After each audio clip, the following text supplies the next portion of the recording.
لیکن یاد رکھو دوستو، خوش قسمت انسان وہ ہے جو اس دنیا پر اللہ کا گھر بنائے۔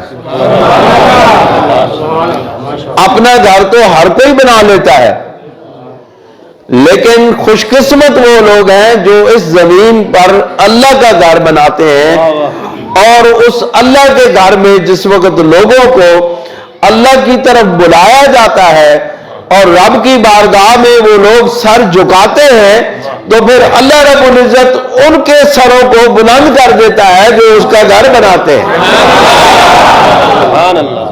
ایسی بات ہے کہ اللہ تعالیٰ ان کو عزتوں سے نواز دیتا ہے جو اس گھر کو بناتے ہیں، گھر کو سجاتے ہیں، گھر کے اندر اللہ کی عبادت کرنے والوں کے لیے سہولتیں مہیا کرتے ہیں، نہ کہ اپنی سہولتیں اکٹھی کرتے ہیں۔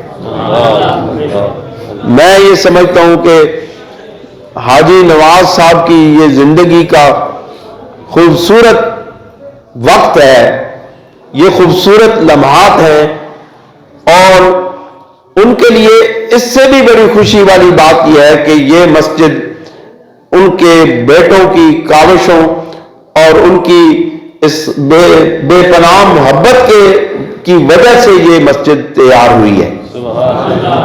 دیکھو، کسی باپ کے لیے سب سے بڑی دنیا کی دولت کیا ہے؟ ایک باپ کے لیے یاد رکھو، سب سے بڑی دولت اس کی اولاد کا نیک ہونا ہے، سب سے بڑی دولت اس کی اولاد کا تابع فرمان ہونا ہے، سب سے بڑی دولت یہ ہے کہ کسی شخص کی اولاد اپنے باپ سے، اپنی ماں سے بے پناہ محبت کرے۔ تو یہ میں ایک بار پھر حاجی نواز صاحب کو مبارکباد پیش کرتا ہوں کہ انہوں نے اتنا بڑا کام کیا ہے کہ یہ اتنی قیمتی جگہ پہ زمین پر انہوں نے اپنا گھر نہیں بنایا، اپنا کارخانہ نہیں بنایا، اپنے کوئی اور چیز نہیں بنائی، انہوں نے اللہ کا گھر بنایا ہے۔ پھر پتہ ہے رسول اللہ صلی اللہ علیہ وسلم نے کیا فرمایا؟ حضور علیہ السلام نے فرمایا، من بنا للہ مسجدن، حضرت عثمان غنی رضی اللہ تعالیٰ عنہ سے یہ روایت ہے، من بنا للہ مسجدن، جس نے اللہ کے لیے، اللہ کی خوشنودی حاصل کرنے کے لیے، اللہ رب العزت کو اپنے اوپر راضی کرنے کے لیے مسجد بنائی، بن اللہ لہ بیتن فی الجنہ، اللہ رب العزت اس کے لیے جنت میں گھر بنائے گا۔ دوستو، دنیا کا امیر ترین شخص اپنے گھر کے اندر کیا کر سکتا ہے؟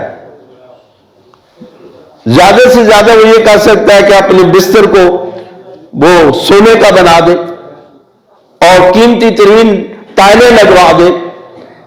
جتنی انسان کی طاقت ہے، جتنے انسان کے پاس دولت ہے، جتنا مال خرچ کر سکتا ہے، وہ اپنا گھر بناتا ہے، لیکن یاد رکھو سارے اربوں انسان مل کر کے ایسا گھر نہیں بنا سکتے ہیں جیسا گھر رب بنا سکتا ہے۔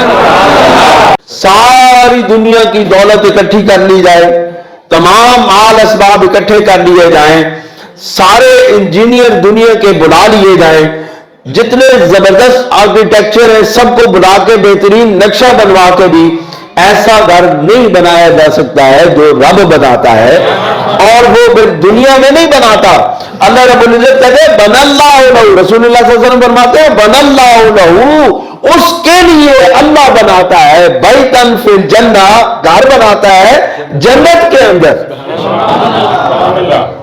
اب دیکھو، جس کا گھر جس کے لیے گھر بناتا ہے اللہ ہے، کوئی اور نہیں بناتا۔ اللہ رب العزت نے یہ نہیں کہا کہ میں فرشتوں کو حکم دیتا ہوں، میرے فرشتے اکٹھے ہو کر کے میرے اس بندے کے لیے جنت میں گھر بناتے ہیں۔ اللہ رب العزت کے محبوب نے فرمایا نہیں، نہ فرشتے بناتے ہیں، نہ کوئی اور بناتا ہے، نہ دنیا کی اور طاقت، نہ کوئی اور کائنات کی طاقت بناتی ہے، بن اللہ لہ، اللہ بناتا ہے اس کے لیے۔ اور پھر کتنے خوش قسمت لوگ ہو تسی جنہاں واسطے اللہ گھر بنائے، اور کتنے خوش قسمت لوگ نے